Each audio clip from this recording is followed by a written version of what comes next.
Gimana guys? Bosan gak sih setiap buka sosial media pasti ada aja berita soal perselingkuhan yang seliweran sana-sini dengan kasus orang-orang yang berbeda. Dari mulai orang yang baru membangun hubungan, mereka yang sudah diikat dengan cincin pertunangan, bahkan orang yang sudah resmi menikah saja banyak yang hancur karena salah satunya oleng ke lain hati. Nah, menurut kalian, apa sih yang membuat orang gampang ke lain hati? Padahal secara kasat mata, kita lihat saja kasus yang paling hot sekarang ini. Istri yang ditinggal kurang apa sih guys?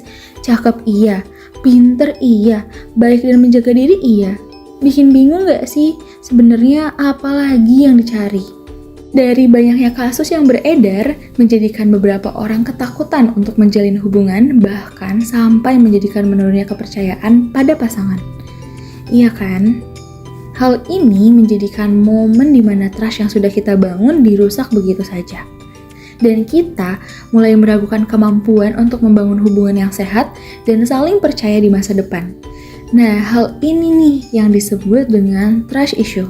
Terlebih lagi jika perselingkuhan terjadi di antara orang tua seseorang, akan berdampak buruk dan dampak tersebut bisa berpengaruh jangka lama apabila seseorang belum bisa berdamai atau menerima sesuatu yang terjadi.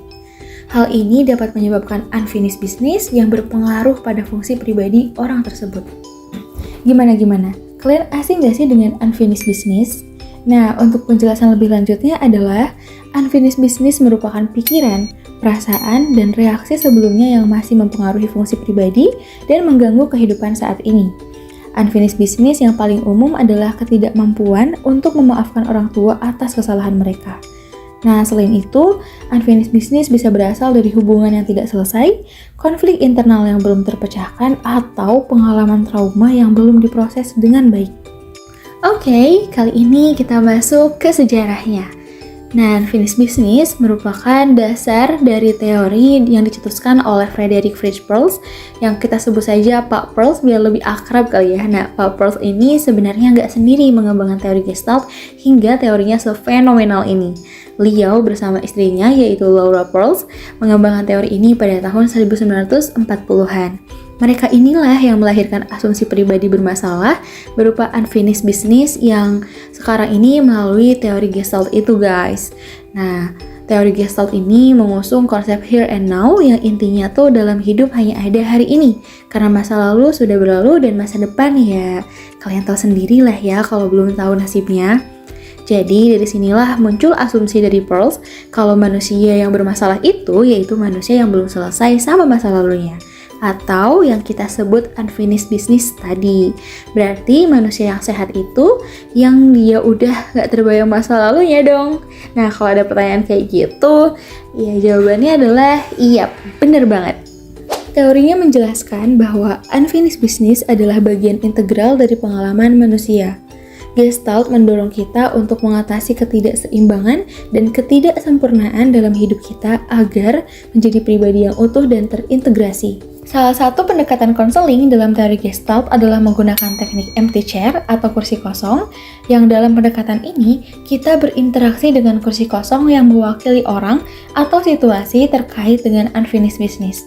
Nah, dalam konteks ini, kursi kosong itu dapat mewakili orang tua yang terlibat dalam perselingkuhan. Melalui intervensi empty chair, kita diberikan kesempatan untuk mengungkapkan pikiran, perasaan, dan reaksi yang kita miliki terhadap orang tua kita.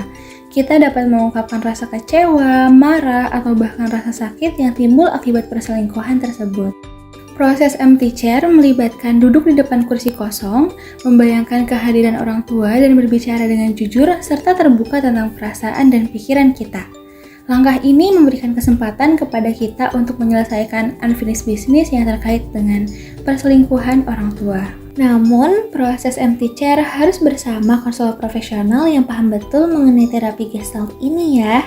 Oke, karena kita sudah tahu intervensi apa yang digunakan dalam membantu penyelesaian unfinished business, mari menjawab judul dari konten ini. Jadi, benarkah trust issue berasal dari unfinished business? Jawabannya adalah ya. Trust issue atau masalah kepercayaan bisa berasal dari unfinished business yang belum terselesaikan dalam hubungan atau pengalaman masa lalu. Ketika kita mengalami pengkhianatan dalam perselingkuhan misalnya, terutama jika itu melibatkan orang yang penting dalam kehidupan kita seperti orang tua, kita mengalami perasaan ketidakpercayaan yang mendalam. Namun, perlu diingat, trust issue faktornya tidak cuma karena unfinished business ya. So, jangan berspekulasi atau memberi label pada diri mengenai kesehatan mental tanpa informasi yang jelas ya. Jika kamu belum yakin tentang keadaannya, sangat disarankan untuk mencari bantuan dari konselor profesional di sekitarmu. Ingatlah bahwa bantuan profesional dapat memberikan pemahaman yang lebih baik dan mendukung proses pemulihan yang tepat. Wah, kayaknya pembahasannya sudah cukup lengkap nih. Semoga menjawab dan membantu para pendengar. Oke, sampai di sini. Bye-bye.